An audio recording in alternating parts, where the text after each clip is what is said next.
Uhud War. Before the Battle of Uhud, the Prophet had a dream. It is said that before the Battle of Uhud, the Messenger of Allah dreamed that he saw a cow being slaughtered and the tip of his sword had a slight crack. In that dream, the Prophet also drew a sword, but the handle of the sword came off. Then the Messenger of Allah drew his sword again. This time the hilt of the sword was intact again. Then what is the meaning of the Prophet's dream? A cow that looks alert that a friend has fallen. While the tip of the sword he took back meant that someone in his family would die. Sure enough, during the Uhud battle, Rasulullah's uncle, Hamza, died after being speared by Wasi. Several Muslim troops who incidentally were the companions of the Prophet, also died in that battle.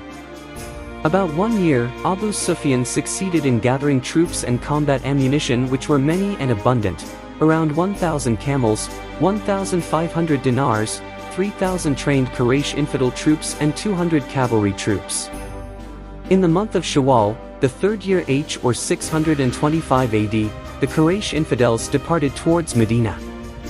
They walked from Mecca to the Sabqa Valley, an area not too far from Medina. At first the Muslims did not know that the Quraysh infidels would take revenge and they were so close. The Prophet's uncle who was still in Mecca, Abbas bin Abdul Muttalib, sent a letter about the Quraysh infidels' revenge plan. The Prophet asked Ubay bin Ka'b to read it. The Prophet then sent several people to check the whereabouts of the Quraysh infidels.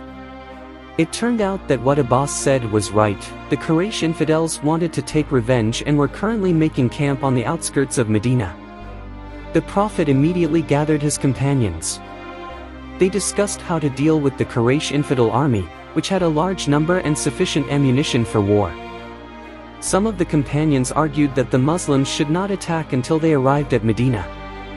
Others are of the view that they must be faced outside the city of Medina. Rasulullah, we do not want to fight in the streets of Medina.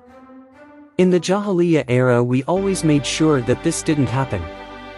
So, it's good that after the arrival of Islam, it should be preserved, said a friend of the Prophet.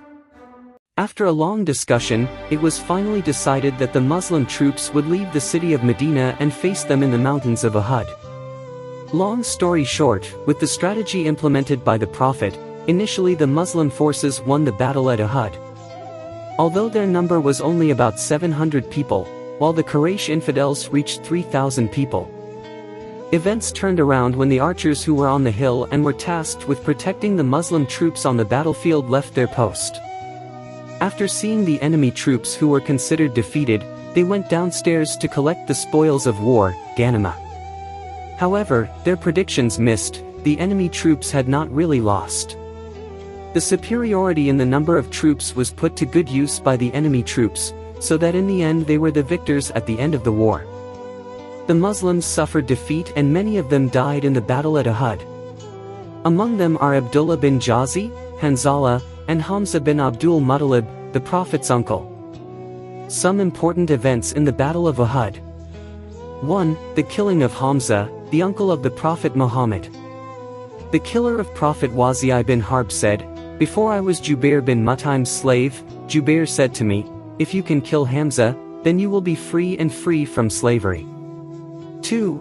From the wife's arms immediately take a sword and shield. Hanzala bin Abi Amir was only 24 years old when he died in the Battle of Uhud. He was confronted by Abu Sufyan, the leader of the Quraysh infidels, who fell after being hit by his horse. Hanzala immediately took the opportunity to kill Abu Sufyan. But unlucky for him, he was intercepted by Al-Aswad bin Sayyadad or Ibn Yaqub who threw his spear. Even though he was hit by Ibn Yaqub's spear, Hanzala still tried to walk and finally died after being hit by the second throw. The Messenger of Allah said, "Indeed I saw an angel washing Hanzala between heaven and earth with rainwater paved with silver.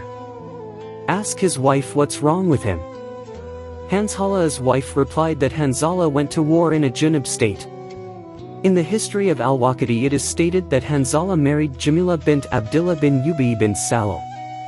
They had their wedding night before the Uhud war broke out. When he heard the call for war, Hanzala left his wife and went to the battlefield to fulfill the call of jihad without having time to take a junub bath. The Prophet then said, that is why he was washed by an angel. 3. Prophet Muhammad wounded. Narrated, during the Uhud war, the Prophet wore armor and wore a head protector. He bled in that battle. From Saul, may Allah be pleased with him.